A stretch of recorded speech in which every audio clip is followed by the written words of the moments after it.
How to answer SAT grid-in questions correctly. Imagine you're in a math race and the finish line is a blank grid waiting for your answer. You need to fill it in accurately to win points. That's exactly what answering SAT grid-in questions is like.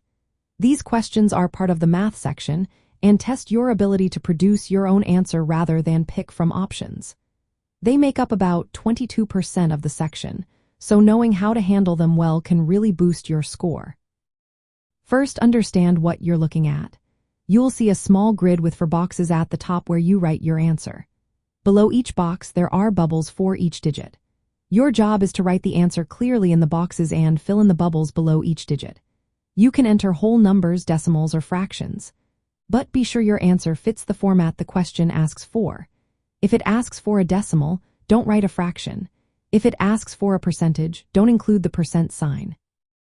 Next, work through the problem carefully.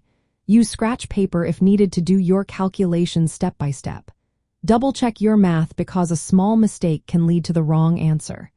If you're allowed a calculator, use it to verify your answer. When you have your final answer, think about whether it makes sense in the context of the problem. Is it reasonable? Does it match what the question is asking for? Now, focus on entering your answer into the grid. Write your number in the 4 boxes at the top. For example, if your answer is 25.3, write 253 and fill in the bubbles below each digit. If your answer is a whole number like 50, just write 50 and fill in the bubbles. Leave any extra boxes blank. Do not fill in bubbles for digits you didn't write. Filling in extra bubbles or writing more than for digits can cause confusion and errors. Be aware of common mistakes. Don't leave bubbles unfilled for digits you wrote. Don't try to enter more than for digits unless the answer is a decimal or fraction that needs it. Always match your answer to what the question asks. For example, if it asks for a decimal answer, do not enter a fraction or a percentage with the percent sign. Use your scratch paper to do rough work. Jot down calculations, draw diagrams, or estimate answers. This helps you check if your answer makes sense before you grid it in.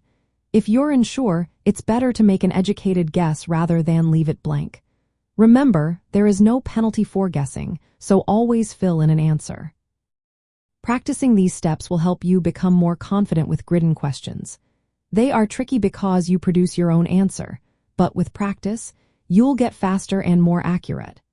Knowing how to correctly fill in the grid ensures you get credit for your correct work and can make a big difference in your overall math score.